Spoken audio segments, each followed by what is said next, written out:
नबी करीम अलैहिस्सलाम ने फरमाया, बुखारी मुस्लिम में फरमाया, 7 हलाक करने वाली चीजों से बचना, अगर इनमें तुम चले गए तो हलाक हो जाओगे। 7 चीजें हैं जो तुम्हें हलाक कर देंगी। या रसूल अल्लाह सल्लल्लाहु अलैहि वसल्लम, वो कौन कौन सी?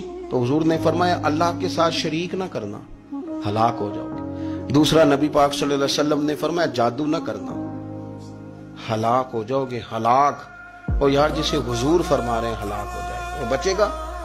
नबी पाक सल्लल्लाहु अलैहि वसल्लम ने तीसरे नंबर पर फरमाया, जिस शख्स के कत्ल करने को अल्लाह ने हराम करार दिया है उसे कत्ल ना करना, हलाक हो जाओगे। चौथे नंबर पर रसूल पाक अलैहिस्सलाम ने फरमाया, सूद ना कभी भी खाना, हलाक हो जाओगे, हलाक।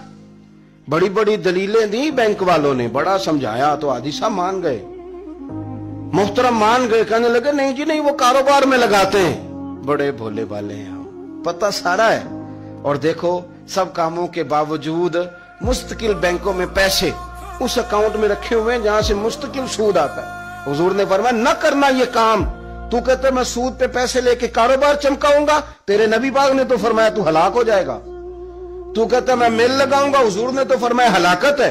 तू कहता मैं बड़ा कुछ कर जाऊंगा तो हलाकत है। अच्छी तरह समझ ले, असल माल भी जाया हो जाता है उस बंदे का जो सूद का माल मिला लेता है, असल बरकत भी उड़ जाती। और मेरे नबी पाक सल्लल्लाहु अलैहि वसल्लम ने 5वें नंबर पे फरमाया, यतीम का माल न खाना, हलाक हो जाओगे।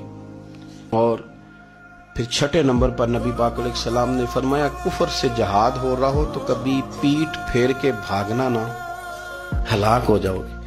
और 7वें नंबर पर अल्लाह के रसूल ने फरमाया, बेकसूर और बेगुनाह औरत पर तोहमत न लगाना, बिला वजह बहू के खाते ना कुछ डाल देना। ये 7 वो चीजें हैं जो हलाक कर देंगे।